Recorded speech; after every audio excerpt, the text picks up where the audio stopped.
اعداد د جهاد فریضه ده. دا قاعده ده چې ما لا یتم الواجب الا به فهو واجب. جهاد بد اعداد نه ممکن دی. جهاد فریضه ده. د جهاد فریضه بد اصلحې زده کول نه کېدای شي.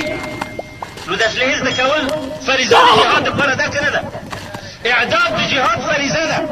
تحريض على القتال فریضه ده. ما خو چې د رسول صلی الله علیه وسلم سنت د خلفای راشدینو د تابعینو او د تبع تابعینو د متأخرینو د ائمه المجتهدینو دور لیدلی دی. په دې دور کې امت ټول مسلح و د وسلې سره ګرځېدله. مسلمان د وسلې نه ګرځېدله. په جومات کې هم د وسلې سره و، په مدرسه کې هم د اسلحې سره و، په بازار کې هم د اسلحې سره و، په تجارت په کاروان کې هم د اسلحې سره و. حتی صلح حدیبیه چې بیعت رضوان پکې شوی دی، صحابه او په احرام کې چې خپلې جامې اچولې وې، پټخۍ نه وه ورسره، سر یې سرتور وه خو توره ورسره وه. دغه توره چې د پټکي نه مقدمه ده، هغه ځای کې چې پټکۍ اچول کېږي توره وړې، دغه توره وا چا د امت نه بېله کړه؟ د توره ولې امت ولې خلیصلا شو؟ اولین ظلم چې په دې امت باندې شوی دی دا دی چې د امت نه اسلحه پورته شوې ده. د امت خلیصلا شوی دی.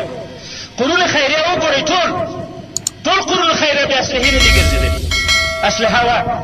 ظالم پادشاه به د چا اسلحه اخیسته؟ اسلحه به دغو چا نه اخیستل کېږي چې په اسلحه باندې ظلم وکړه، قتل وکړه، جور وکړه، غلط استعمال کړه. غیر د هغې نه اسلحه د اعداد او د وسایلو د جهاد نه ده. او څوک چې اعداد د جهاد ونه لري دا صفات د منافقین نه دی.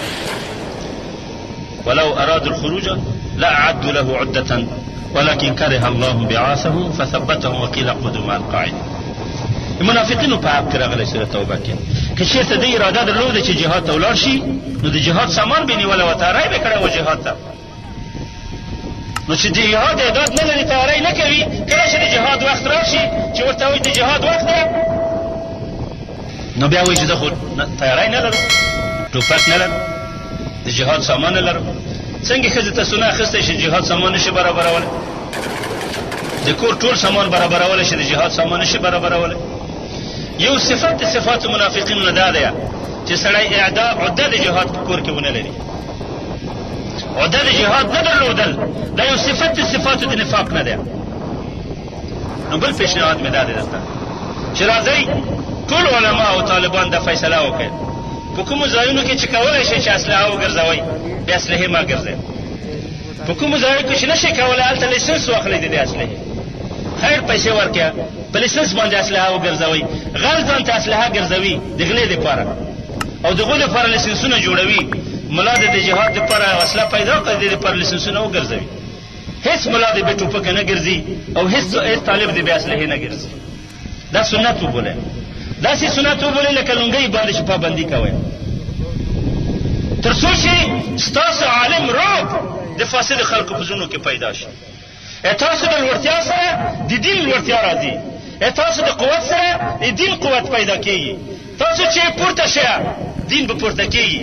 ملا چې د ټوپک سره ګرځي شرابي بیا په کلي کې شراب نشي خوړلی. طالب چې د ټوپک سره ګرځي جوارګر دلته د سیند په غاړه جواري نشي کولی. تاسو خپله مسله ګرځېدل په دې ملک کې امن راولي، شیطان به درځنې تښتي.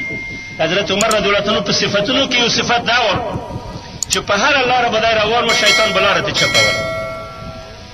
حضرت عمر دغه صفت په ځان کې پیدا کړ چې تاسو په کومه لاره روان و شیطانان درځنې لاره چپې کړه.